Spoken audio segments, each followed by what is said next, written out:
Assalamualaikum warahmatullahi wabarakatuh. Selamat pagi anak-anak. Kembali lagi di pembelajaran tematik ya. Nah, di sini kita lanjut ke pembelajaran yang kedua.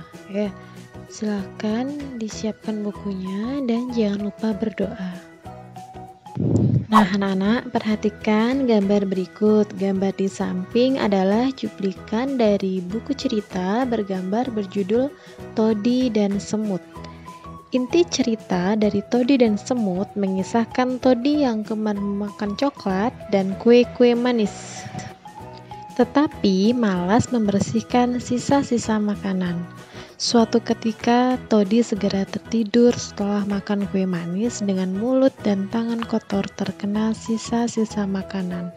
Saat Todi tertidur, pasukan semut merubungi Todi. Mereka juga menggigit tangan dan muka Todi hingga bentol-bentol. Todi terbangun dan menangis karena merasa gatal-gatal. Sejak saat itu, Todi selalu membersihkan diri seusai makan. Nah, apakah gambar di samping mendukung cerita yang ibu bacakan anak-anak? Nah, coba anak-anak lihat tadi ya, dijelaskan Todi tertidur setelah makan dengan tangan yang kotor. Nah, di sini ada bekas makanan dan Todi tertidur ya. Dan ada pasukan semut yang mengintai sisa makanan Todi. Jadi, kalau dilihat dari gambar, maka gambar ini mendukung dari cerita yang ibu sampaikan ya anak-anak. Nah, anak-anak ada yang tahu apa sih itu cerita bergambar? Nah, cerita bergambar adalah cerita yang ditampilkan dengan menggunakan gambar. Contoh dari cerita bergambar adalah komik. Nah, selanjutnya ada unsur-unsur dalam cerita bergambar. Perhatikan di sini ada panel ya. Panel adalah kotak berisi ilustrasi dan teks yang tersusun menjadi sebuah cerita. Dan yang kedua itu ada narasi ya. Narasi itu berisi keterangan tentang latar tempat, waktu, atau situasi dari cerita. Yang ketiga itu ada parit ya. Parit merupakan ruang antar panel. Lalu selanjutnya ada balon kata. Nah, di sini balon kata itu untuk meletakkan dialog atau narasi. Nah, selanjutnya ada ilustrasi. Nah, ilustrasi merupakan gambar yang digunakan untuk memperjelas cerita.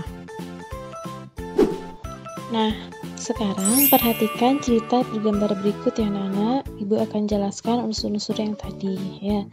Nah, yang pertama di sini ada ilustrasi ya.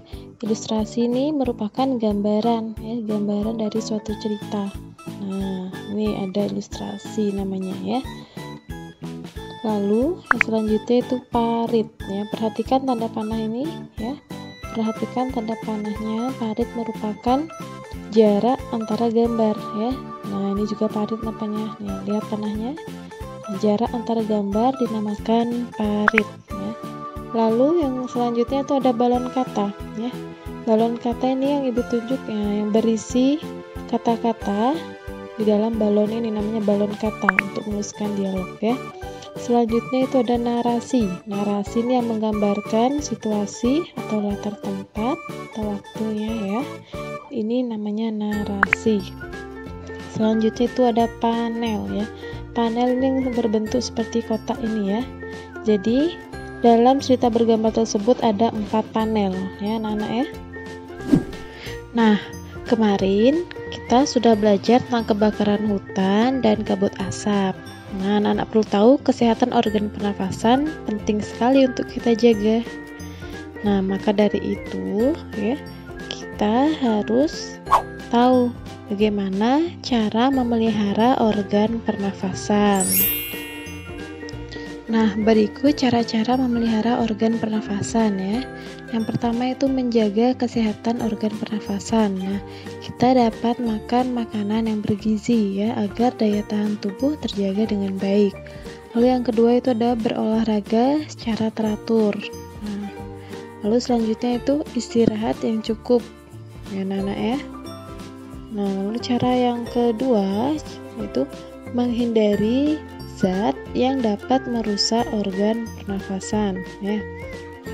Itu tidak merokok dan menghindari asap rokok anak-anak ya, karena banyak yang mengandung zat yang beracun. Selanjutnya itu kita harus menggunakan masker. Nah, gunakan masker saat berada di lingkungan yang kotor atau tingkat pencemarannya itu tinggi anak-anak ya. Nah, yang selanjutnya kurangi konsumsi makanan dan minuman dingin karena jaringan paru-paru ini sensitif terhadap dingin. Dan menghindari makanan dan minuman yang mengandung banyak gula.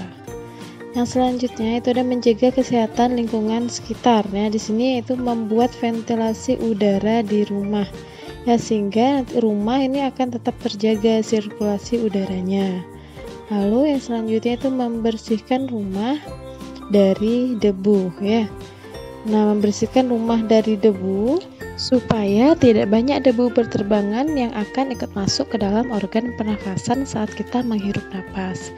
Selanjutnya itu menanam tumbuhan agar udara lebih bersih ya. Seperti kita tahu ya anak-anak ya, tumbuhan itu banyak mengandung oksigen sehingga dapat membantu udara menjadi lebih bersih. Yang selanjutnya itu mencegah ruangan yang lembab. Karena ruangan yang lembab dapat menyebabkan virus dan bakteri itu mudah berkembang. Nah, itu tadi materi yang dapat Ibu sampaikan. Semoga Nana dapat memahaminya dengan baik ya. Sampai jumpa. Wassalamualaikum warahmatullahi wabarakatuh.